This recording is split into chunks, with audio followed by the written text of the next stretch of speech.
Okay, how about let's get started? And because I'm sure there might be more people who may hop on the Zoom presentation. And so welcome to our faculty spotlight presentation featuring 3 second-year faculty assistant professors. All 3 of them are from different backgrounds. So we have Professor Injeong Yoon-Ramirez. She's an art educator, community organizer. So she's going to talk about her presentation on decolonial education.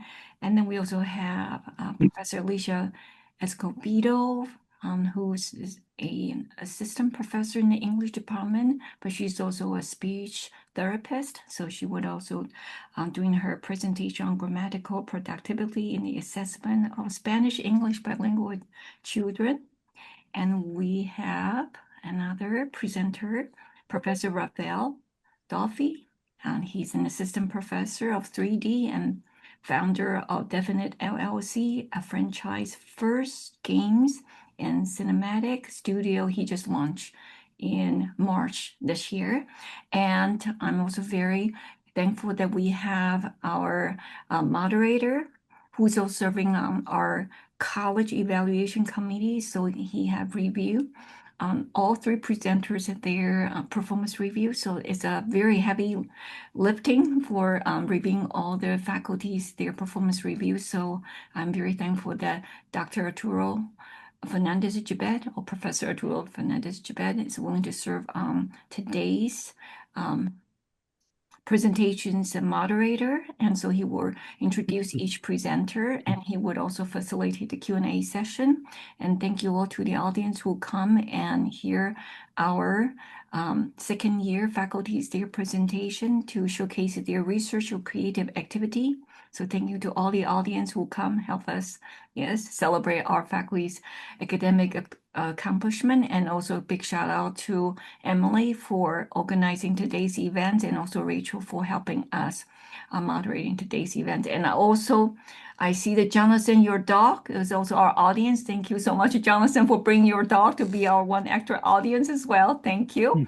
And also, I see that we have Professor Taylor Castanari, who is also signing up to our presentation. So thank you so much for attending today's presentation. So now without further ado, then I will then yield the floor to Professor Arturo Fernandez-Gibet, who will then moderate and facilitate today's presentation. Thank you.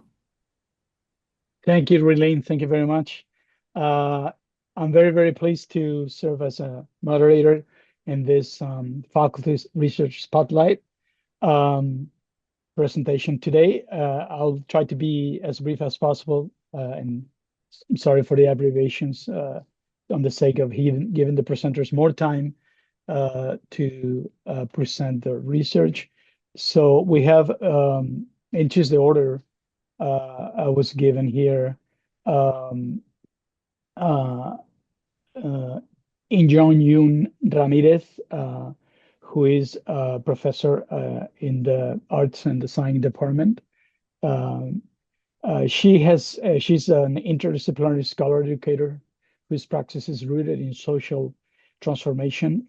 And as a scholar, her work centers on anti-racist and decolonial arts pedagogy, grounded in critical and feminist theories.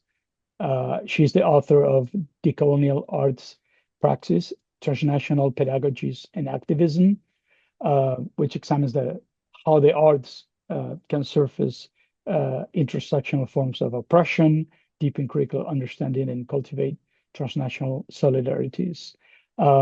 Today's presentation title is What the Fabric Holds, Decolonial Art Education with Immigrant Communities. Welcome, Injeong.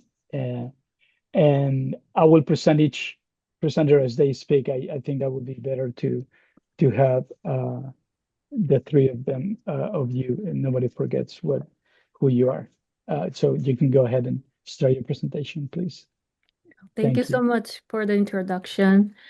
And thank you again for giving me this opportunity to share my research. And I will share the screen. Okay. So I will talk about my my research and particularly community engagement. And before I came to CSUSB, I've been carrying this work for over 7, 8 years.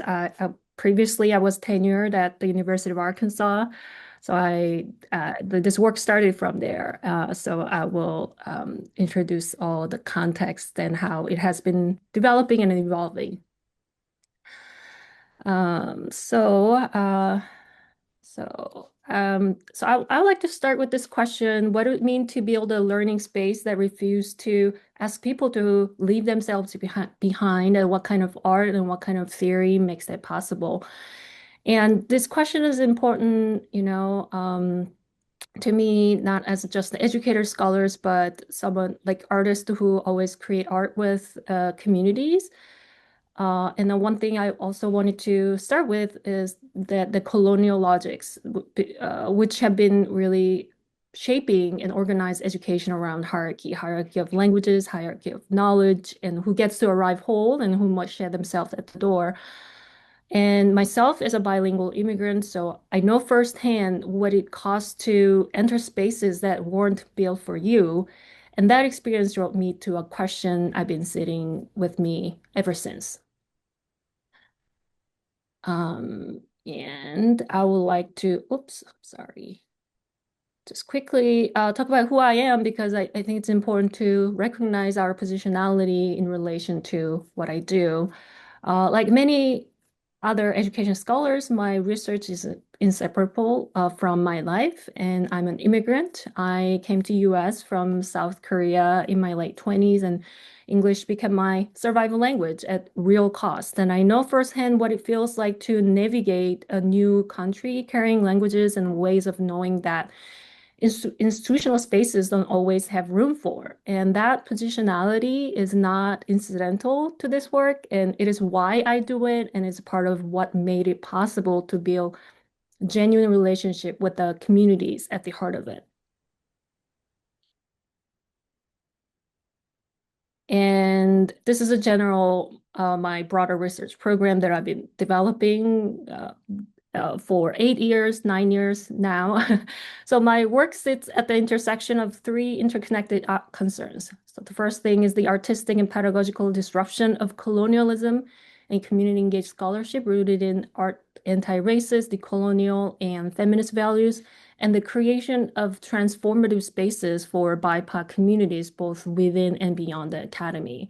So theoretically, I draw on transnational feminist scholars like Chantra Mohanty, Richa Nagar, and Margot Okazawa-Ray, who have shown us how to read global power structures through local struggles. I think with the decolonial scholars like Sylvia Rivera-Cusicanqui or Maria Lugones, and also Eve Talk, who push us not only to critique colonialism, but to enact its refusal. And I engage with critical race praxis scholars like David Stovall and Dolores Delgado Bernal, who also argue that theory is most alive when it is embedded in real shifting social conditions. And 2 years ago, I published this book, Decolonial Arts Praxis, a book that brought together artists and activists whose work bridges art and pedagogy and art and activism in service of resisting globalized colonial logics of culture and linguistic assimilation, racial and gender oppression, and settled colonialism across borders. So that book is, in many ways, the theoretical companion to the community work I want to share with you today. So I want to take you back to 2017 when I was beginning my first academic position as assistant professor at the University of Arkansas at the time. And almost immediately, I reached out to many nonprofit organizations in that region and hoping to continue the kind of arts-based bilingual work that I started in Tucson, Arizona. And I started by volunteering, teaching a single class for adult immigrant and bilingual speakers at the Immigration Resource Center in Springdale. And I'll share a picture of the space. And before the mural was up, the room was quite institutional in that space. This is an Immigration Resource Center. and walls lined with legal pamphlets and office chairs in rows. And every Saturday, I basically walked in with an art cart, a little cart that I bought from this art supply shop, and then it's a rolling carrier packed with the supplies. And I rearranged these furnitures like chairs and made it into a circle. And little by little, the room changed its character.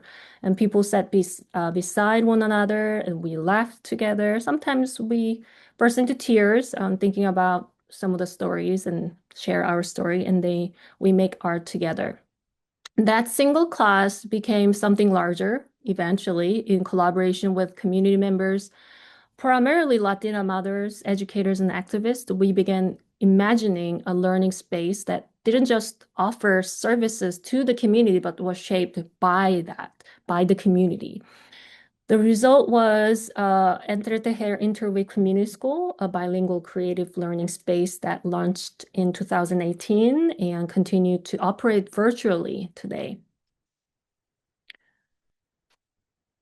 So what the space does and why it matters. To understand why this program mattered, it helps to know that the context a little bit in which it was built. Arkansas was, and until very recently, an English-only state, one of the few in the country where bilingual instruction was prohibited in both public and private schools. The majority of ESL programs focused exclusively on standard English proficiency, positioning bilingual identities as deficiency to be corrected.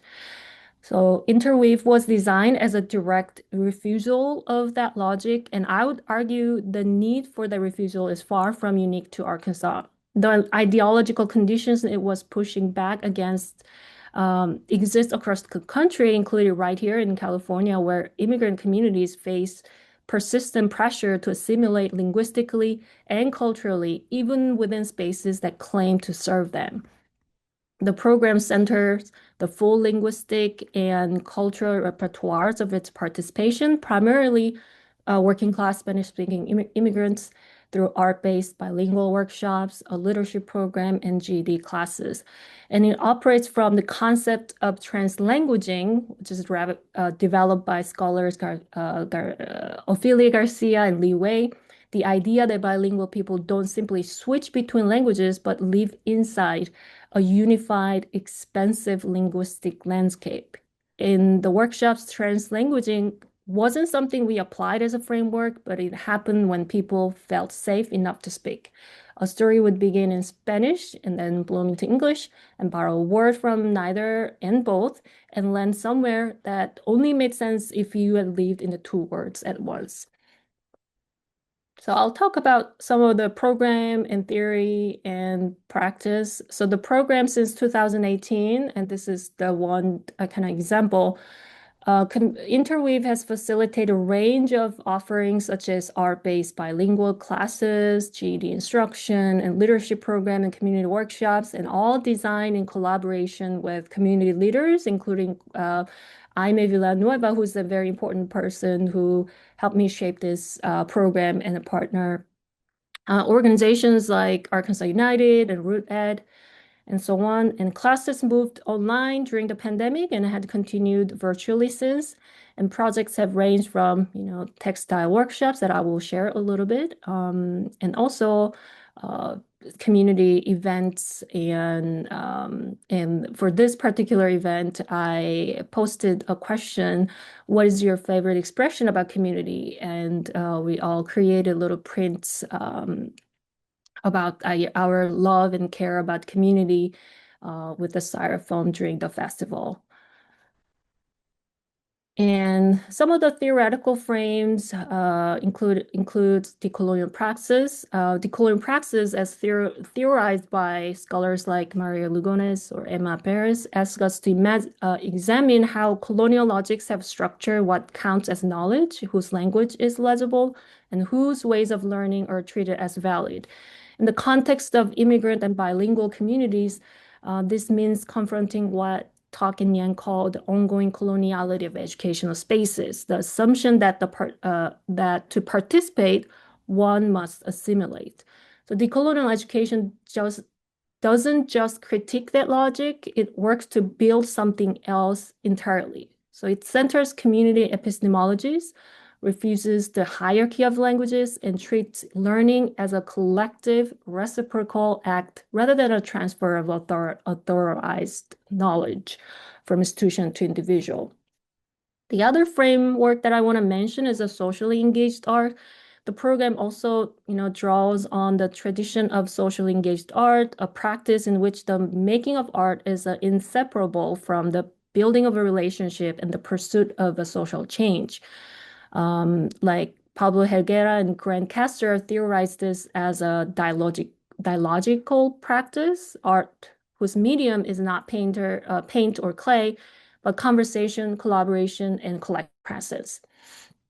In this tradition, artwork is not product to be evaluated in isolation. It is a process of becoming, shaped by who is in the room and what they bring. So for entretejer interweave, this means the quilts, embroideries, and printed images are never just objects. They're records of a room that we all collectively work together and refuse to ask people to be less than they are. And let me share some examples specifically. So over the 4 workshops in the summer of 2019, women participants and we collectively made this communal cyanotype quilt in response to a single question: what does home mean to you? And we printed photographs onto fabric using sunlight and chemistry, it's known cyanotype, and then layer with our own written words directly into the cloth. And I will share some of this example.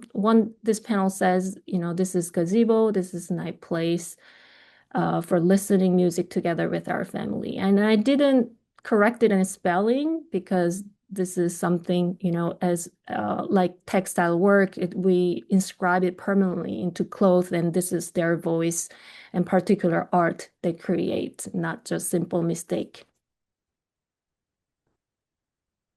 Another panel, and then this was the completed quilt together.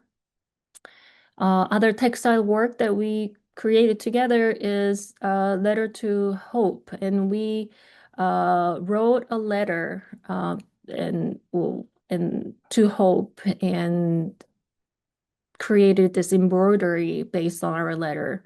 And the words don't wait for translation, and neither does the longing that they carry. And also, we did a little bit of reading circle too. So we read bilingual text, both English and Spanish together, authors like Sandra Cisnero. And we circled the words and phrases that resonate across both languages and our lives and built found poems together. So each line written on a separate piece of fabric, arranged and sewn into quilt, like it's very similar to the process of writing a poem. So it was a quite poetic process itself. And the woman and I made these aesthetic decisions about the pattern and compositions, the way the poet makes, decision about line breaks.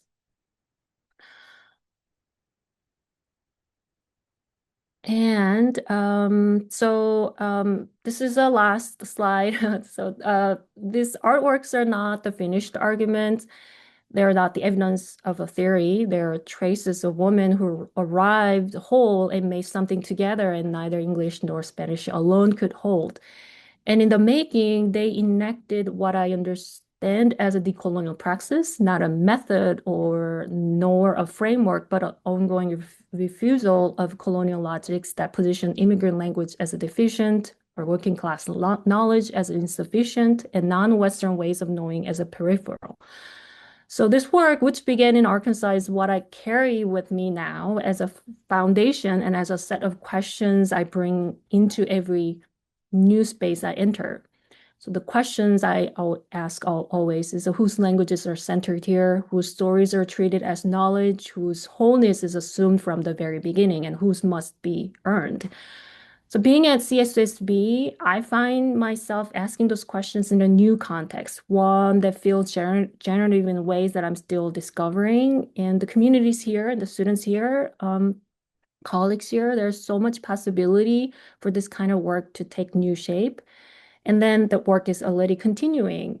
So this new project that I started, and actually starting tomorrow, the Inter with Zin project is a new iteration of this practice. And I will lead a 7-week online bilingual workshops series for immigrant populations across the country who want to practice dialogue and creative expression, a multilingual engagement. And then each participant will receive a zine in their email, in the mail, and then a small handmade publication they fill out over the course of the 7 weeks.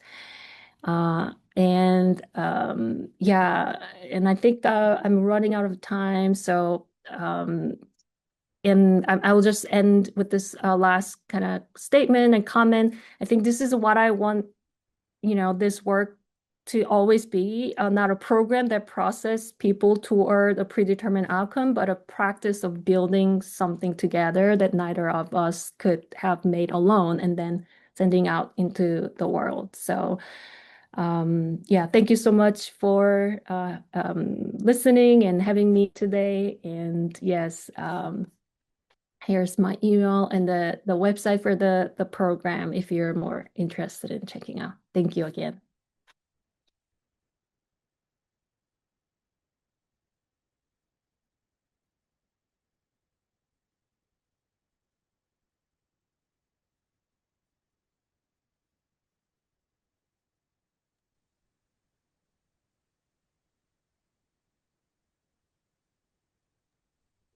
Arturo, I think you're muted.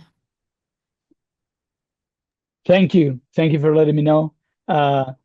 Please, thank you so much, Injeong, for the public. Please hold your questions till the end. We'll have a few minutes at the end for questions. Feel free to um, post your questions in the chat if you want, or just do it after that. We are a small crowd here, so there will be no problems to do it. Just opening up your mics. So thank you so much again. Wonderful presentation. Thank you. And then our second presenter today is Alicia Escobedo, who is second year assistant professor in the English department. She's also a licensed speech language pathologist. Her research focuses on characterizing the typical and atypical language development of bilingual children. She uses culture responsive measures like caregiver reports and language samples analysis to understand children's unique language learning context. Very important. And she is a recipient of the Advancing Academic Research Careers Award from the American Speech Language Hearing Association. So congratulations for that and for these insights into your field. And today's presentation is titled Grammatical Productivity in the Assessment of Spanish-English Bilingual Children. Go ahead, Alicia. Thank you. Great. Thank you for the introduction. You're welcome. So I will share my screen. Okay. I think you all can see that.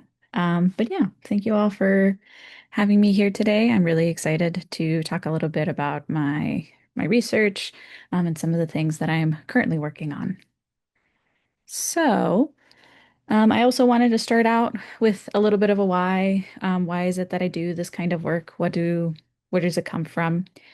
Part of what this work comes from is understanding the scope of bilingualism, especially in the United States. So here's a graph that I think helps capture the scope of some of this work.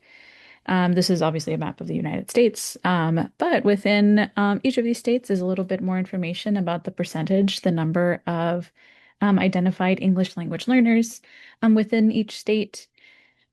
Overall, in the US, there are approximately 5.3 million dual language learners enrolled in public schools in the US. And the largest of that population are Spanish-English bilingual children.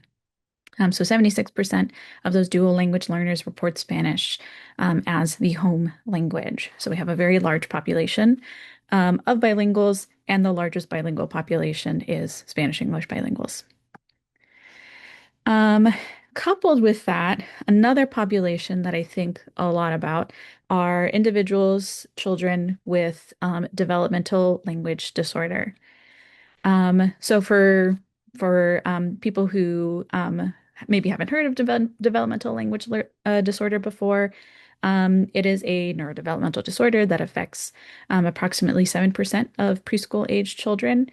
And one of the ways that we characterize developmental language disorder, or DLD, as we abbreviate it, is the difficulty with the acquisition and development of language, especially in the areas of morphology, syntax, morphosyntax.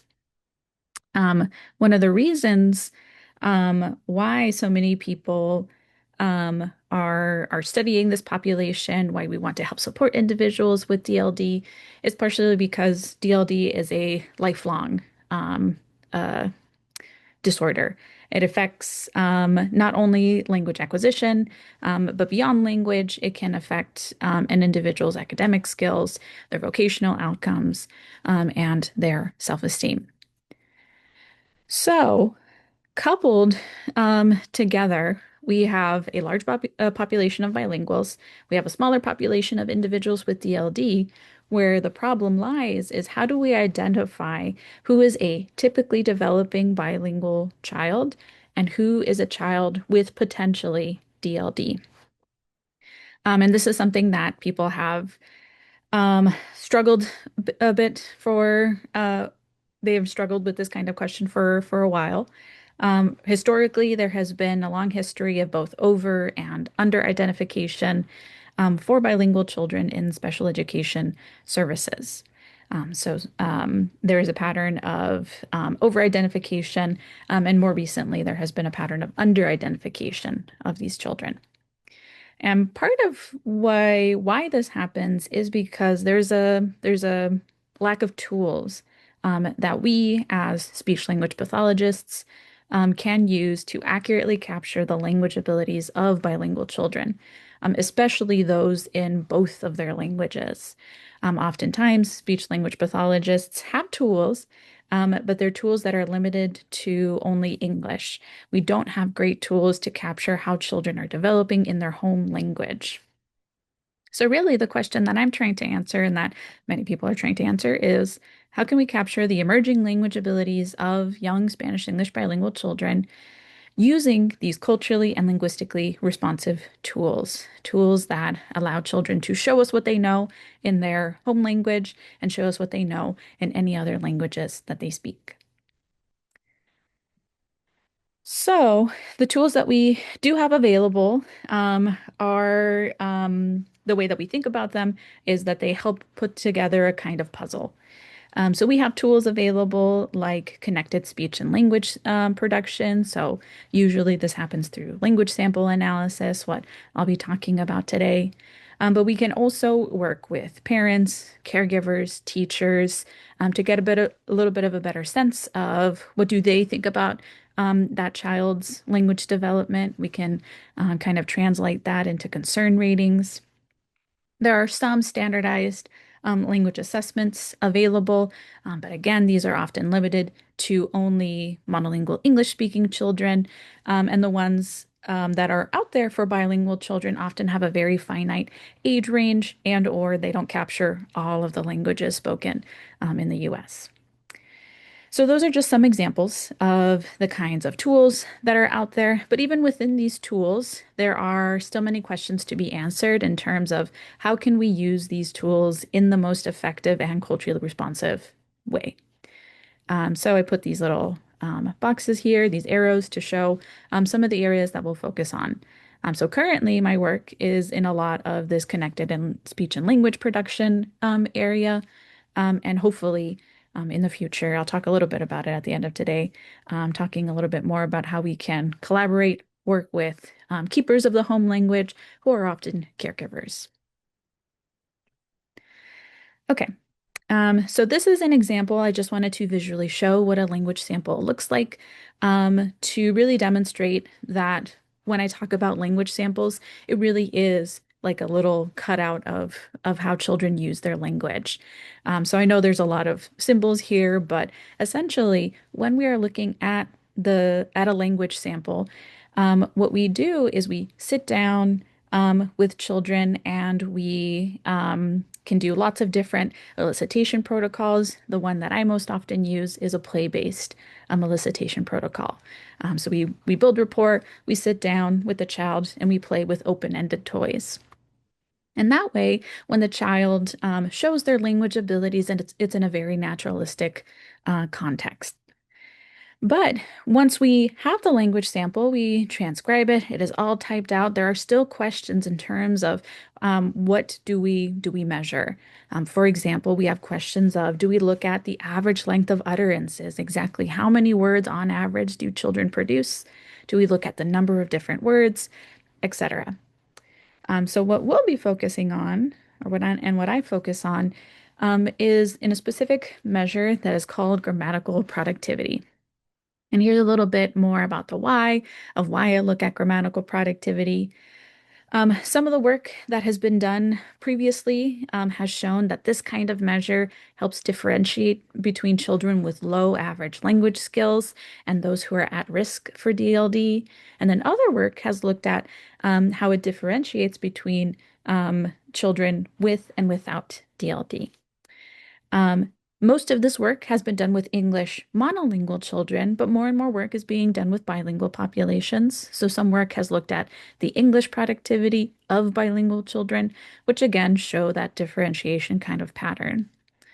And to show the kind of differences between what exactly is looked at in English, I show this little table here, and I bold some specific grammatical morphemes that we look at, for example, in English. So some morphemes that are important for English include things like the past tense ed, the third person singular s, copula be, auxiliary be, and auxiliary do.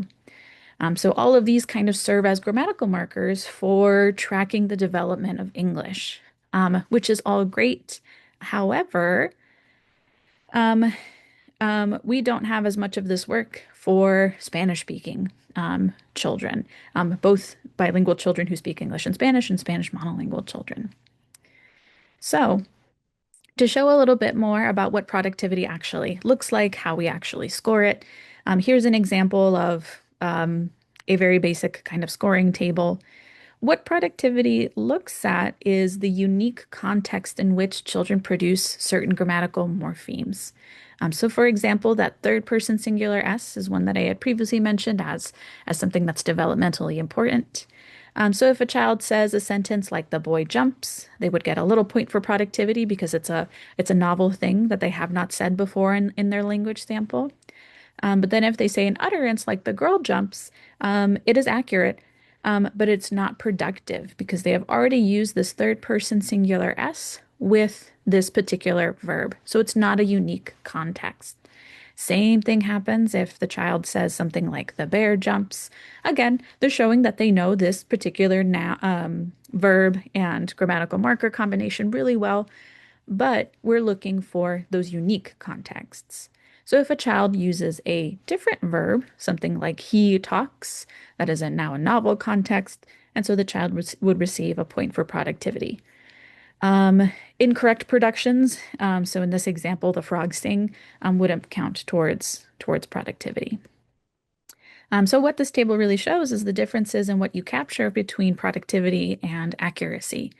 So accuracy, it really takes into account all of the correct productions as a function of the total amount of utterances. Productivity is really just a count of the number of unique contexts in which a child produces a certain grammatical morpheme. So I mentioned how we have this kind of great information for English, but we're still trying to figure out what this would look like in Spanish. Obviously, there are differences between the English grammatical system and the Spanish grammatical system. So previous work has suggested that maybe one of those differences and one of the ways that we can really capture those unique Spanish skills is by looking at articles in Spanish. So here's an example of what articles look like in English. for the most part, they stay pretty much the same. However, in Spanish, articles like definite articles that are shown here have to agree with a noun's number and also gender. So here, children are showing their linguistic knowledge if they produce a correct noun and direct article combination because they recognize that, for example, this is a masculine noun and it's singular. This is a feminine noun and it's singular, so on and so forth. So we took this knowledge and we said, okay, can we look at how children are showing this linguistic knowledge in Spanish by looking at definite articles, indefinite articles, and direct object clitics? So I won't spend much time explaining all of the differences between these things, but essentially, children are showing their knowledge because if they are using these kinds of morphemes, I'll call them morphemes, in an accurate way, they're showing that they have this knowledge, unique knowledge in Spanish. So again, accuracy is important, but really we were focusing on the productive piece. Can children show unique contexts and produce these unique morphemes in their language samples? So what we did is we looked at a couple of children, some of which who were typically developing and a couple of which who were identified with developmental language disorder. And essentially, we collected language samples with them. Sometimes it's fun to show the language sample materials, but these are just some examples of the kinds of open-ended toys that we would use with children, really allowing them to take control in the sense of they could really talk about whatever they would like to talk about. But these were there to help support that kind of rich language environment. Here's a little bit more about our participants. So our children are about 4 years of age on average. And really what I just wanted to show with this table is that our children are pretty similar in age. They're pretty similar in their percent Spanish heard and the maternal education that their parents reported. But the differences were in their language abilities and how teachers rated their language abilities. So what we found is that for each of these cells that have a little asterisk, those were significant differences between our two groups. We found a pattern that we expected. Our typically developing children showed really robust patterns in terms of producing more unique instances of those definite articles, indefinite articles, and direct object clitics. Our children with DLD were more limited in their production of those kinds of morphemes, which again is something that we expected. And then we just totaled those kinds of scores. And again, even with the total score, we see a difference between the typically developing children and the children with DLD. As a last sort of check, we also wanted to make sure that this information matches up with other traditional language sample measures like the mean length of utterance and like the number of different words. And this was just a little correlation that we looked at. And we found that, yes, there's a strong correlation between children's productivity scores and those traditional language sample measures, which was good because we expected these children to show those same kinds of patterns. If a child was more limited in those other language sample measures, we would expect them to be more limited in their productivity scores as well. And the kind of takeaway from this work is that, again, we're really looking forward to using language sample analysis as a critical aspect for language assessment in bilingual children. This productivity measure, which has not been developed before for Spanish-English bilingual children, does hold some clinical promise. But again, this is really in the interest of making sure that we are doing culturally responsive assessment, ultimately to help reduce health and educational disparities for bilingual children. As a little preview for what comes next, we were looking at noun morphology in this first iteration, but now we would like to look at verbs. And verbs in Spanish are very, very rich, so we will look forward to working through that together. And the other part that I wanted to mention is that something that we're also looking forward to doing is working with caregivers. So really honoring caregivers as the keepers of the home knowledge. How can we ask good questions and make sure that caregivers are involved in the language assessment process because they hold so much knowledge about their children, and we as service providers should really be asking good questions to them. And I just had to share, this work was very recently published, 2 days ago. Yeah, I am looking forward to investigating this more. I'm happy to share this article if anybody would like to read it. But yeah, thank you all for listening to this presentation, and thank you for having me. Thank you so much, Alicia, for this wonderful presentation. Again, hold your questions if you have a few questions for the end, before we will have our last presenter, last but not least, certainly Rafael Duffie, who is an assistant professor of 3D and the founder of Definitive LLC, a franchise first games and cinematics studio that he launched last month, right? So he's an assistant professor at the Department of Art and Design, and he's a U.S. Navy veteran, and also a 3D artist. He's been involved in the production, the HBO's Game of Thrones, Fox Bones, 20th Century Fox, The Secret Life of Walter Mitty, that I love, by the way. ABC's Black Box, AMC's Turn, Washington Spies. So today, his work connects professional creative practice, applied research, and direct student opportunity. And today's presentation is Definitive Games Cinematics. Welcome, Rafael. Go ahead, please. Thank you. You guys hear me okay? Or okay, yeah. Very good. So wow, how do I follow those two? Oh man.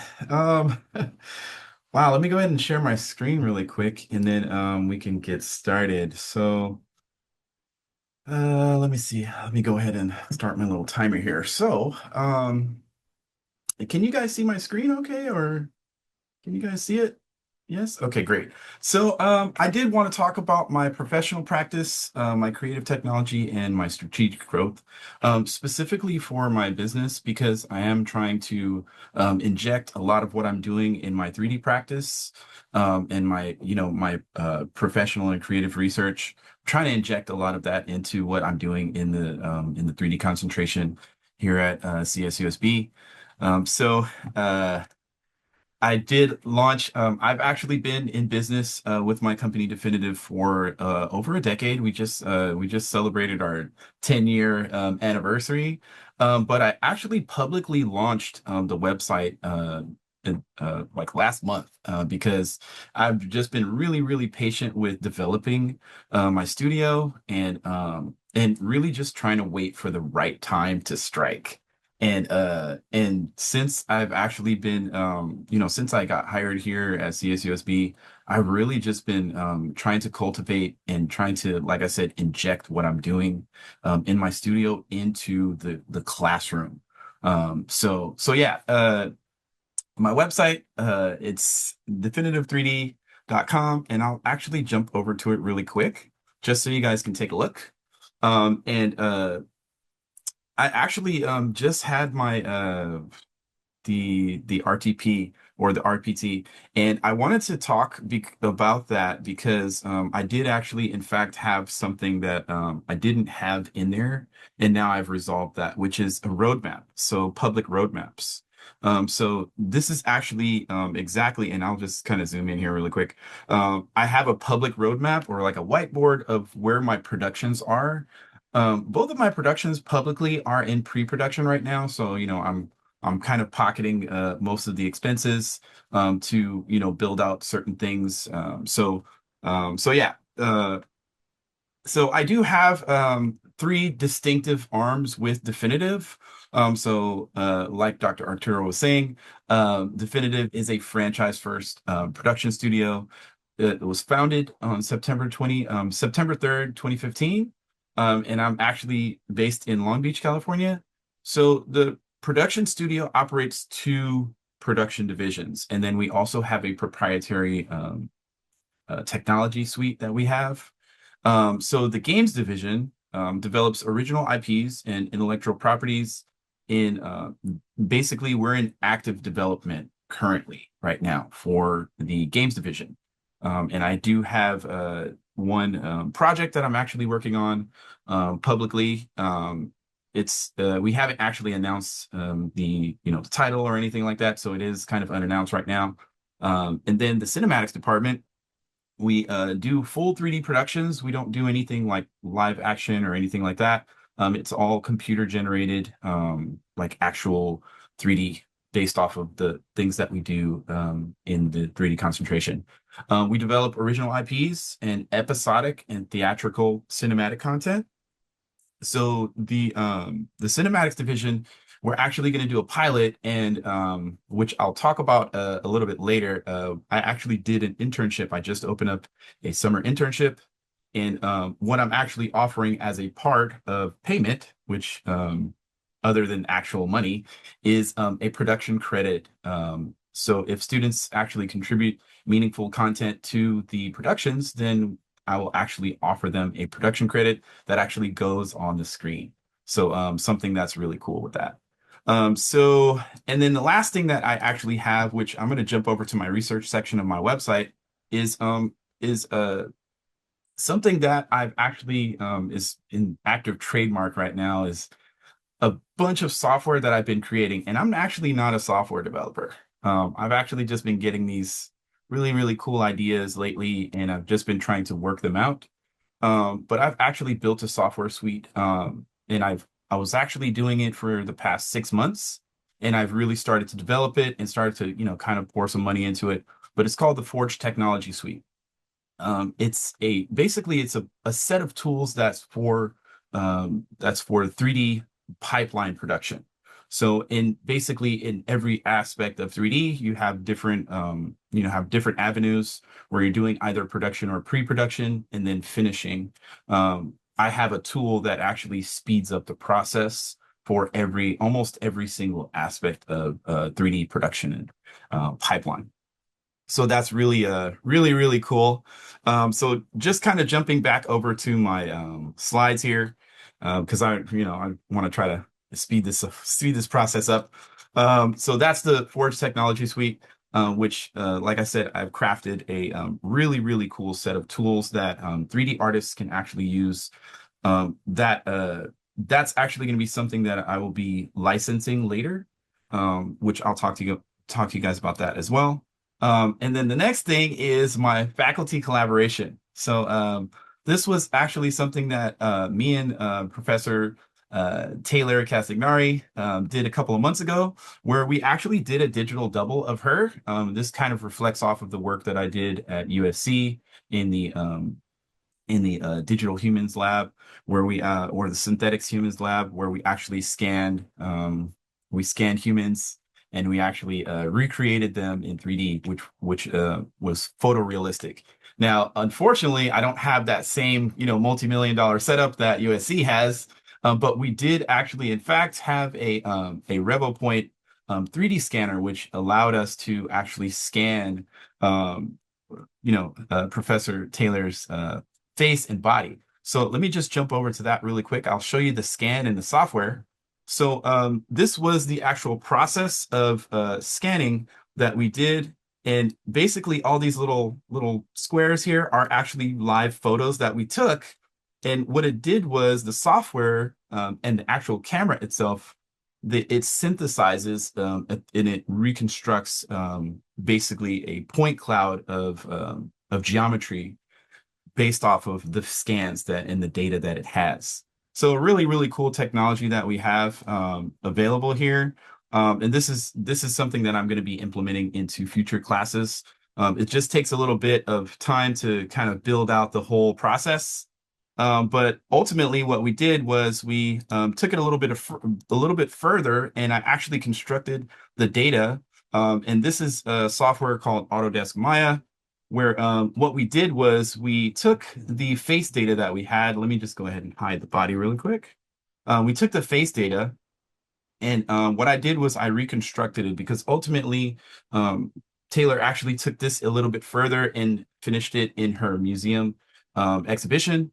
And ultimately what she wanted from me was a facial reconstruction. So what I did was I took and I reconstructed her face. So this is the original geometry, which is basically, like just like flat data. And that actually is kind of unusable. So what we do is we do a process called retopology. So where we take this geometry and we reconstruct it in a simpler, more organized fashion. And then she did want a specific hairstyle, so I did make sure that I recreated that for her. So we did that, and then this is the actual final product that I delivered to Professor Taylor, and then she took it further and she went on ahead and finished it and presented it in her exhibition, which was awesome, by the way. And it was over I believe it ended in March 7th, I think. So very, very cool stuff. So let me just jump back over to my presentation because I got a couple more minutes left and just kind of move on from here. So RAFMA Museum, where me and Professor Rob Ray talked about AI and its uses. And basically that panel kind of jumped into a really, really kind of heated debate about AI because everyone kind of has their own opinions about it, which is completely fine and totally valid. Some of the students were talking about the political and socioeconomical issues that were kind of they were worried about, like AI taking over, AI taking people's jobs. And I just wanted to try to explain to them that AI is going to be different for everyone. Everyone is going to have their own opinion about AI and its ethical use of AI. And but yeah, it was a really, really cool event. I think we do have the recording floating around somewhere. So if anybody wants to listen to it, just let me know or let Professor Allison Riget know because it was she kind of conducted that. So I also have another thing of engagement where actually, yay for me, I got a grant through the VETI grant. I got approved for the Coyote Digital Production Den, which that's what I was calling it. So I'm super happy about that. That we did get approved for that, and I can't wait to get started on that because that is going to directly help the students that have because there's a lot of students that have equity issues with software and technology and computers and hardware, all that good stuff. We're trying to make sure that we have an exclusive area for mainly for seniors, but because we want to make it available for the students that actually are they're kind of getting to the end of their kind of education and giving them a dedicated space where they can actually work unimpeded with their productions. So yeah, so I'm super excited about that. And then I also opened up an internship through my company, and we actually did attend the arts humanities career fair, which was like last week, and it was amazing turnout. I had a lot of students that applied for it, and so it was really, really cool, a great thing. And let me just jump over to that. I did actually extend the deadline for that. And I did actually send this out to most of the people to, kind of send out to the students. I myself posted it on my Canvas and stuff like that, but I am extending the deadline. This is a paid internship. It is 100% remote. The students don't actually have to show up anywhere. We'll probably just meet over, Google Meet or Zoom or something like that. But a very, very good opportunity for students to get production experience because a lot of students don't have that are going into, the art education and also with 3D concentration. They don't really have experience. They've maybe worked at Starbucks or Costco's or something like that, but they don't actually have production experience. This opportunity is the opportunity that they would be looking for if they were really truly looking for an art-related job. So just kind of continuing on from there, with my company, because I love to talk about my company because we're doing some really amazing things. And it's just kind of exploding. I am I'm going to be going to an investor conference where we're actually going to be doing a proof raise. So it's going to be really, really amazing to where we can get funding. Just remember, did my mic go out? Okay. Did it go out or no? I don't know. I got but anyways, I'll just go ahead and continue because I only got a couple minutes left. So we are actually actively looking for donations as well as investors. And we intend on launching on Kickstarter, Indiegogo, and LaunchBoom. And then kind of my last thing is what I'm doing with my company is a direct reflection of what I'm actually practicing in the classroom. And ultimately, what I'm doing is I'm trying to prepare my students for jobs or in some sort of art-related job because that is very, very vital to what the students are doing in the 3D concentration. I'm also in active IP discussions in order for me to actually expand my ability to give internships to students. So what I'm doing with my business is a direct, it has a direct impact on the ability for me to help more and more students. So that's something that I'm, actively pursuing, as well as founder aligned investments and stuff like that. So yeah, just for my long-term growth. So that's all I got. Thank you guys so much for listening to me. I know that I kind of ramble a little bit, so but I really do appreciate you guys listening, and thank you so much. Don't forget to check out my website, definitive3d.com. Thank you. Thank you, Rafael. We're running out of time, but we have time for at least a few questions in a couple of minutes. Maybe one per presenter if you wish. So you can just directly unmute your mic and go ahead and ask your questions if you want.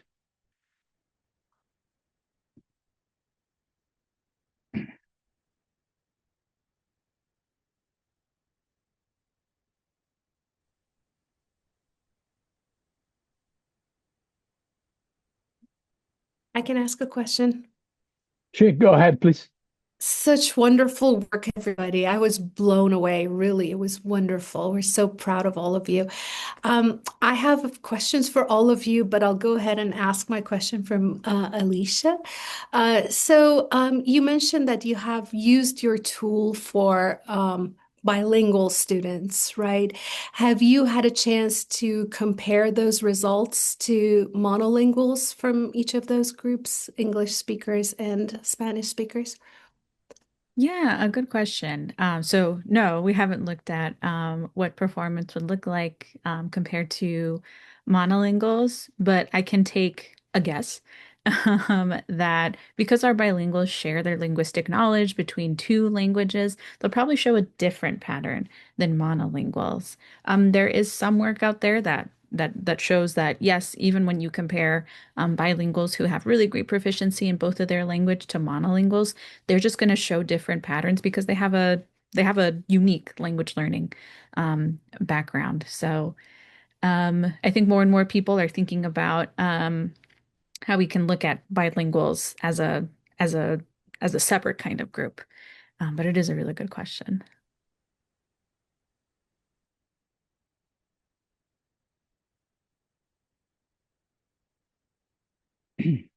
Just one quick question for Injeong.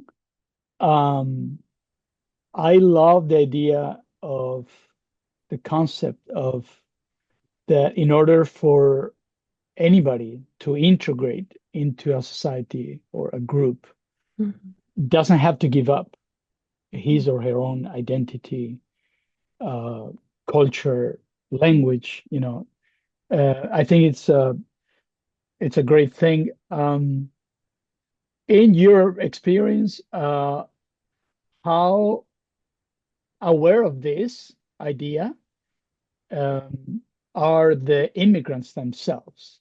Like, is this hard to do? Because sometimes the immigrants themselves are the very first ones to think they have to give up a lot in order for them to fit in or to integrate or to be absorbed into the mainstream. So in your experience, how do you see that in the community itself, the community members? Yeah, I think Thank you. that's a great question. I think your question touched upon a potential kind of tension that's not necessarily brought up by the external forces like education system or external expectation, but our kind of internal expectation, right? We kind of assume when we move to the different country or different space, even within the same geographical location, if we're moving into the different type of space, we know that there are some unhidden expectations for our behavior, how we talk, how we hold ourselves, and so on. So I don't think it's necessarily, always external coming from outside. Yeah, I think I can answer long time, but in short answer, yes. Many participants come to my class and sign up for the workshops. It could kind of improve their English, right? So I don't think they're sometimes expecting even some sort of arts-based interventions or art-based sessions, and they're hoping to just someone to correct their pronunciation because they want to speak more fluently, and which is fine. But I think that the meaning behind it is to having that space, particularly in the geographical locations like Arkansas, where bilingual identity is not celebrated often or even acknowledged. And I think once, even though they had attention and different expectations about the learning, when they have that positive experience where their language and identity is positively acknowledged, and I think that switched their mindset and confidence in general and helped them live their life in more fulfilling way in general. So that can be, I don't know, like too generalization, too far-fetched generalization, but that's basically the feedback from the participants. So yeah, thank you for your thoughtful question. Thank you. Thank you so much. I have a question here in the chat from Ese for Alicia. Alicia. Alicia, I'm wondering if educators, counselors can replicate the test. Also, if students are found to have that linguistic disability, are there ways to help them? Yeah. So yes, definitely. It's a great question.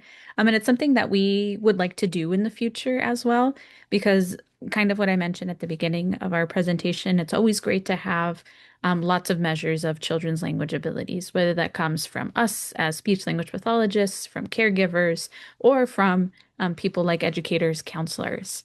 So one of the things that we would like to do in the future is try to see if we can train, guide general education teachers to give us this kind of information. We have to make sure that we're asking the right questions, that we're giving them that knowledge. But we have to kind of figure out if that's feasible in the first place. So we're looking forward to answering that question. And for the second part about how to help individuals, how to help students, yes, there's plenty of approaches to teaching grammar in both explicit and implicit kinds of approaches. And it's all kind of embedded within speech language pathology. And really the best kinds of interventions are the ones that are tailored to individuals. So what does this individual particularly have challenges with, and what are their strengths? How can we leverage that in intervention? So yeah. Thank you. Thank you, Alicia. I don't know if there's anybody else. I just would like to ask Rafael about, he mentioned the jobs that maybe the AI field in general will destroy or will create, right? And just like generally in your field, at least, how do you see that? Do you see more opportunities than layoffs? Or Yeah, how do you see it for the next few years? it's a mixed bag because it really depends on what the studio's like, what a particular company or a particular business is trying to like, what is their goal? A lot of technology companies now, I mean, you see the public layoffs that people are doing now because they're trying to downsize. But really, I mean, technically there are a lot of things that you can replace with, like automated systems, stuff like that. But the human intellect and the human mind cannot be replaced. And our ability to make decisions and because the AI isn't that intelligent yet. There are things that it actually is starting to pick up on, but ultimately it's all based around the human experience. Everything that the actual AI is being fed off of us, and it's actually built to replicate us. But it actually right now in its current state, I doubt that AI and it really just like I said, it really just depends on the goal of the company. If they're trying to lay off a lot of people, then that's kind of going to be the thing that they do. But if they're really trying to help people, which is for me, I'm trying to actually help people, and I don't mind hiring people. I don't mind expanding. Some people are so big that they have to condense. And for me, I'm trying to expand, so I want as much help as I can possibly get. So yeah. So yeah, Okay. it just really depends on the company, really. Okay. Thank you for your optimism. I read that as an optimistic um, answer. There's another question from Oh, Essa here. Rafael, are you implementing AI into your teaching at all? If so, so is it helpful for students? So yeah, so I do actually have a very, very limited aspect of AI in my classrooms. What I do is because there is a lot of things that students can actually do with AI, I give them certain constraints where they can actually use AI, and then I prohibit it in other places because I do still want the students to do the work because for me, AI is it makes my work fast. It makes the things that I do fast. But for a student that's learning, they still do have, it's so important for them to actually have the fundamentals and have the execution base that they can work off of. Because once they understand the execution base, then they'll be able to make faster and more productive decisions with, if they want to choose to use AI to make their work faster or if not. But I want the students to actually learn the manual way first because that's so, so important in the process of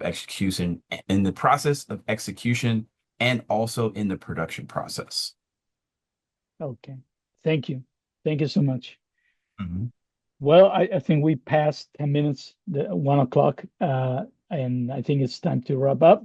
I thank you for the public who stayed till now, late after the time, and really, really thank our three presenters, Rafael, Alicia, and Injeong.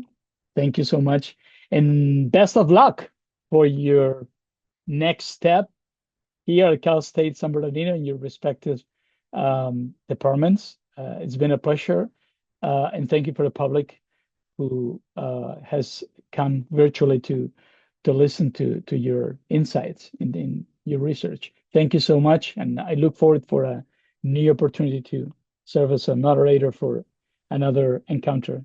Thank you so much. Thank you. Thank you. For presenting and staying till the very end. Take care. Bye bye. Good luck with everybody. Thank you. Thank you very much, Rubin. Yeah. Thank you, Emily.